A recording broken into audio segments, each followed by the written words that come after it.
दोस्तों, Warren Buffett दुनिया के सबसे बड़े निवेशकों में से एक माने जाते हैं। उन्हें स्टॉक मार्केट और इन्वेस्टिंग का बहुत बड़ा ज्ञान है। अगर आप भी उनके जैसा स्टॉक मार्केट और इन्वेस्टिंग का ज्ञान रखना चाहते हैं और बड़ी कंपनियों जैसे बर्कशायर को उन्होंने कैसे इतना ऊपर पहुंचाया, आप भी उनकी तरह अपनी कंपनी को एक छोटे लेवल से बड़े लेवल तक ले जाना चाहते हैं, तो आज की ये वीडियो खास आपके लिए है। क्योंकि आज हम जिस बुक समरी के बारे में बात करेंगे उसे खुद वारेन बफेट रिकमेंड करते हैं, जो कि खुद दुनिया के सबसे सक्सेसफुल इन्वेस्टर्स में से एक हैं। आज आप वो सीखने वाले हो जो बड़े लोग अपनी लाइफ में अपनाते हैं। तो हम बात करेंगे बेंजामिन ग्राहम द्वारा लिखी बुक द इंटेलिजेंट इन्वेस्टर के बारे में। इस बुक में आपको बेसिक लेवल से हाई लेवल के इन्वेस्टिंग के बारे में पता चलेगा और इसमें आपको ये भी पता चलेगा कि किस तरह कुछ खास बातों को ध्यान में रखकर आप वारेन बफेट की तरह इन्वेस्ट करना सीख सकते हैं। तो चलिए बिना देरी के इस बुक समरी को स्टार्ट करते हैं। Number 1, intelligent investors don't take decision in haste. Intelligent investors company की लॉन्ग टर्म वैल्यू को समझते हैं। अगर आप इंटेलिजेंट नहीं हैं तो स्टॉक मार्केट में इन्वेस्ट करना आपके लिए बहुत रिस्की हो सकता है। अगर आप इंटेलिजेंट इन्वेस्टिंग कर रहे हैं तो रिस्क लेना भी आपके लिए फायदेमंद हो सकता है। हम सभी ने वारेन बफेट जैसे कई लोगों को देखा है जिन्होंने स्टॉक मार्केट में बहुत सारा पैसा कमाया, लेकिन साथ ही हमने ऐसे भी लोगों को देखा है जिन्होंने सब कुछ खो दिया। इन दो तरह के लोगों में सिर्फ एक ही अंतर है, इंटेलिजेंट इन्वेस्टिंग। इंटेलिजेंट इन्वेस्टिंग किसी भी कंपनी के हिस्ट्री की एनालिसिस करते हैं जिससे उन्हें फायदा मिल सके। वो दूर की सोचते हैं, जबकि ज्यादातर लोग थोड़े से पैसों के लिए अपना सब कुछ दांव पर लगा देते हैं। वे मार्केट के बारे में अंदाजे लगाते हैं, लेकिन मार्केट के बारे में कुछ भी नहीं कहा जा सकता कि मार्केट आने वाले समय में कैसा होगा कैसा नहीं होगा। जैसे कि अगर एक इन्वेस्टर ने ये अफवाह सुनी कि एप्पल एक नया प्रोडक्ट लॉन्च करने वाला है तो वो बिना किसी एनालिसिस के एप्पल का स्टॉक खरीद लेते हैं। अगर उसकी किस्मत अच्छी हुई और एप्पल ने नया प्रोडक्ट लॉन्च कर दिया तो उसको अच्छा फायदा होगा, वरना वो अपना पैसा खो देगा। इसलिए आपको अंदाजा लगाना छोड़कर दिमाग लगाना चाहिए। आप किसी भी स्टॉक को तभी खरीदिए जब उसकी प्राइस उसकी वैल्यू से कम हो। जब उस कंपनी के स्टॉक की प्राइस उसकी वैल्यू के हिसाब से बढ़ती तो आपका अच्छा फायदा होता। इस तरीके से आप किसी भी स्टॉक को खरीद सकते हैं और फ्यूचर में ज्यादा पैसा कमा सकते हैं। इन्वेस्टर्स की जिंदगी मजेदार तो नहीं होती, लेकिन इसमें फायदा बहुत होता है, इसलिए आप भी इन्वेस्टिंग करना स्टार्ट कर दीजिए। Number 2, these are 3 principle of intelligent investing. अगर आप एक इंटेलिजेंट इन्वेस्टर बनना चाहते हैं तो आपको ये 3 नियमों को समझना होगा। पहला, आप उसी कंपनी में इन्वेस्ट कीजिए जिसके रिकॉर्ड्स अच्छे हों और स्टॉक की कीमत कम हो। ऐसी कंपनियां आने वाले समय में आगे बढ़ेंगी और उनके फायदे से आपका फायदा होगा। किसी भी कंपनी में इन्वेस्ट करने से पहले उस कंपनी की अच्छी एनालिटिक्स कीजिए। एनालिटिक्स करते वक्त आपको बहुत सी बातों का ध्यान रखना होगा। आप कंपनी के फाइनेंशियल स्ट्रक्चर और मैनेजमेंट को देखिए। आप देखिए कि क्या कंपनी अपने इन्वेस्टर्स के साथ प्रॉफिट को अच्छे से बांटती है या नहीं बांटती। इसके अलावा आप कंपनी की फाइनेंशियल हिस्ट्री और उसके स्टॉक प्राइस को भी देखिए। आप जल्दबाजी में कोई फैसला मत लीजिए। दूसरा, आप एक ही कंपनी में अपना सारा पैसा लगाने की गलती कभी मत कीजिए। भले ही उस कंपनी में आपको बहुत फायदा दिख रहा हो, लेकिन अपने पैसों को अलग अलग जगह लगाइए। जरूरी नहीं है कि आपकी एनालिटिक्स सही हो। अगर वो कंपनी किसी भी वजह से डूबती है तो उसके साथ आपका सारा पैसा डूब जाएगा। इसलिए आप अपना पैसा अलग अलग स्टॉक में लगाइए। और तीसरा, आप पैसों के पीछे मत भागिए। पैसों के पीछे भागना आपको लालची बना देगा, जिससे आपकी सोचने की क्षमता खत्म हो सकती है। आप एक ही साथ बहुत सारा पैसा बनाने में मत सोचिए। आप अपनी जरूरतों के हिसाब से इन्वेस्टमेंट कीजिए, न कि किसी स्टॉक ब्रोकर से मुकाबला करने के लिए। Number 3, pay attention to stock market history. अगर आप स्टॉक मार्केट की हिस्ट्री देखें तो आपको पता चलेगा कि स्टॉक मार्केट उतार चढ़ाव से भरा पड़ा है। मार्केट के बारे में कुछ भी कह पाना लगभग असंभव है। इन्वेस्ट करने से पहले आपको मार्केट के बारे में अच्छे से जान लेना चाहिए। इसलिए आप स्टॉक की हिस्ट्री जानने से पहले स्टॉक मार्केट की हिस्ट्री जानिए। इससे आप फाइनेंशियली और साइकोलॉजिकली तैयार होंगे। आपको नुकसान को ध्यान में रखकर स्टॉक मार्केट में इन्वेस्ट करना चाहिए। इसके लिए आप बहुत से कदम उठा सकते हैं जो कि नीचे दिए गए हैं। ए, आप एक ही कंपनी में अपना पैसा मत लगाइए, इससे आप सब कुछ खोने के डर से बचे रहेंगे। बी, मार्केट कितना भी नीचे क्यों न जाए वो हमेशा अपने आप को वापस ऊपर ले आता है, इसलिए आप खतरे की पहली घंटी पर ही सब कुछ बेचने का फैसला मत कीजिए। सी, आप कंपनी के पिछले 10 साल के रिकॉर्ड्स को देखिए। आप उसकी अर्निंग, डिविडेंड्स और इन्फ्लेशन रेट को देखिए और उसके एवरेज प्राइस को देखकर अपने फायदे को कैलकुलेट कीजिए। अगर आपको अच्छा फायदा मिल रहा है तो ही आप उसमें इन्वेस्ट कीजिए। स्टॉक मार्केट में इन्वेस्ट करने से पहले आपको हिस्ट्री की अच्छी जानकारी होनी चाहिए। Number 4, A defensive investors portfolio should be balanced. Investor 2 तरह के होते हैं, डिफेंसिव इन्वेस्टर्स और एंटरप्राइजिंग इन्वेस्टर्स। इस सबक में हम डिफेंसिव इन्वेस्टर की बात करेंगे। डिफेंसिव इन्वेस्टर्स वो होते हैं जो सुरक्षा की खोज करते रहते हैं। ये इन्वेस्टर्स सब कुछ खोना नहीं चाहते। अगर आप डिफेंसिव इन्वेस्टर हैं तो आपको अपना पोर्टफोलियो यानी स्टॉक, बॉन्ड एवं निवेशों का एक समूह में डाइवर्सिफाइड करना चाहिए।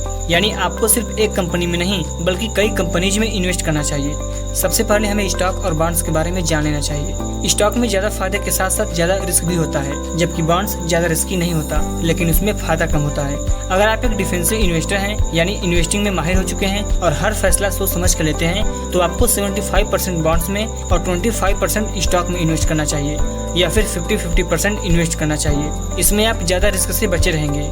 इसके अलावा आपका स्टॉक पोर्टफोलियो भी डाइवर्सिफाइड यानी अलग अलग होना चाहिए। आप उन कंपनियों में अपना पोर्टफोलियो बनाइए जो काफी समय से सक्सेसफुल रही हों। इसका मतलब ये नहीं है कि आप भीड़ के साथ भागिए और उसमें इन्वेस्ट करिए जो पॉपुलर हों।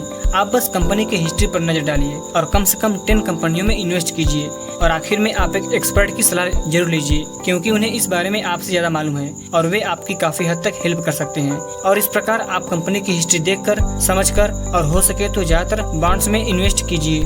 Number 5, investing is easy if you use formula.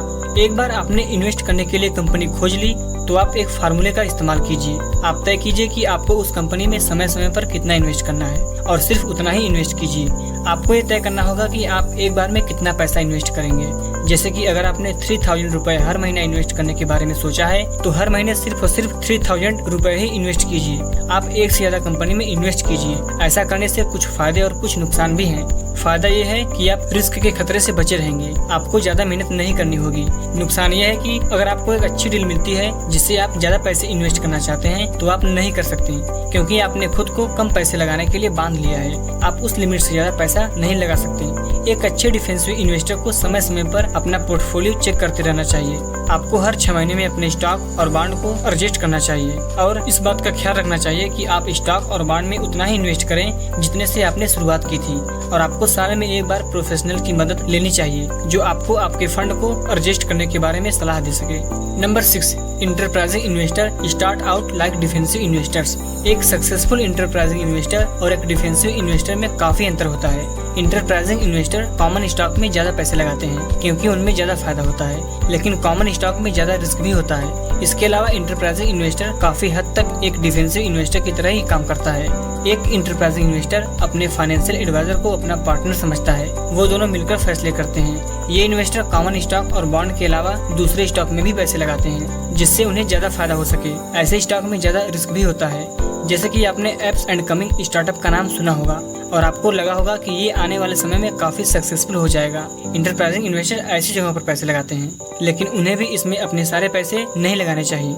आप इस बात का ध्यान हमेशा रखिए कि आप किसी भी कंपनी में अपने सारे पैसे मत लगाइए। जैसा कि मैंने आपको पहले भी बताया, मार्केट कभी कभी बहुत बेरहम हो जाते हैं और सबको डुबो देते हैं। इसलिए आप भी एक डिफेंसिव इन्वेस्टर की तरह अपने पैसों पर एक लिमिट लगाइए और अपने पोर्टफोलियो को समय समय पर चेक करते रहिए कि आपके स्टॉक और फंड में क्या क्या उतार चढ़ाव हुआ, जिससे आपको प्रॉफिट होता रहे। Number 7, enterprising investor can easily get a good deal. एक इंटरप्राइजिंग इन्वेस्टर यानी एक उद्यमी निवेशक बनने के लिए आपको अच्छी और बुरी डील्स में फर्क करना आना चाहिए। अगर आप स्मार्ट हैं तो आप रिस्क हैंडल कर सकते हैं और काफी पैसा कमा सकते हैं। तो आइए देखें कि एक इंटरप्राइजिंग इन्वेस्टर कैसे बन सकते हैं।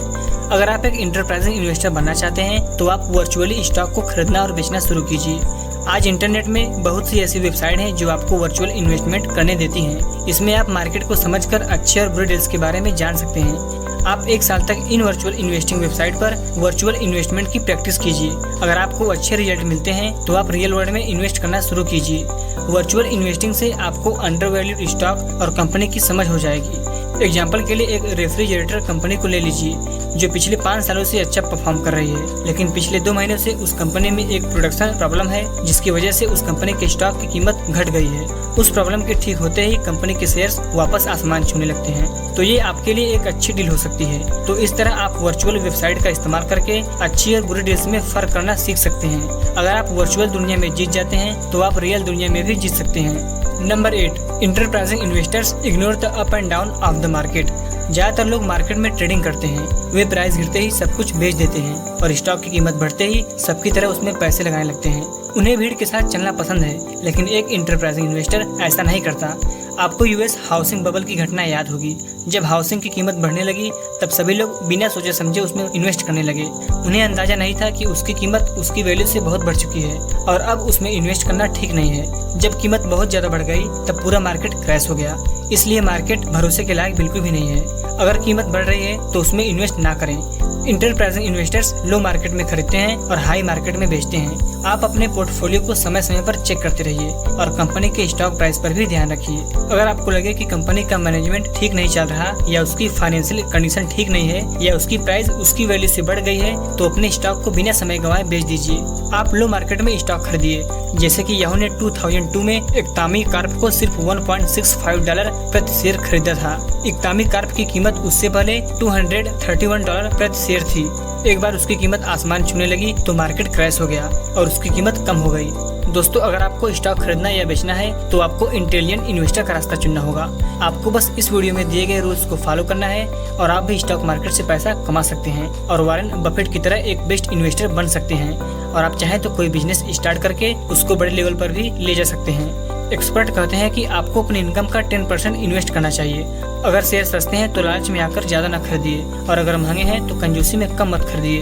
बस अपनी इनकम के 10% पर बने रहिए। ये बहुत अच्छा तरीका है नुकसान से बचने का। याद रखिए कि एक इंटेलिजेंट इन्वेस्टर कभी भी आसमान छूते हुए फायदों को नहीं देखते हैं, बल्कि फोकस करते हैं सेफ और बैलेंस्ड रिटर्न पर। तो दोस्तों, आज की वीडियो में बस इतना ही। उम्मीद है कि आपको ये वीडियो अच्छे से समझ में आया होगा। अगर ये वीडियो आपको अच्छा लगा हो तो एक लाइक जरूर करना और आप कमेंट करके हमें ये भी बता सकते हो कि आपको अगली वीडियो किस टॉपिक पर चाहिए। हमने अपने चैनल विकास रीडर पर ऐसी फाइनेंस और helpful book summary video upload कर दी हैं। अगर आपने अभी तक उन सारी वीडियो को नहीं देखा तो अभी जाइए और उन सब वीडियो से और भी ज्यादा नॉलेज गेन करिए। अगर आपने हमारे चैनल को अभी तक सब्सक्राइब नहीं किया है तो प्लीज चैनल को सब्सक्राइब कर लीजिए और साथ ही बेल आइकन प्रेस कर लेना। मिलते हैं ऐसे ही फाइनेंस और हेल्पफुल बुक समरी वीडियो लेकर। तब तक देखते रहिए विकास रीडर। जय हिंद।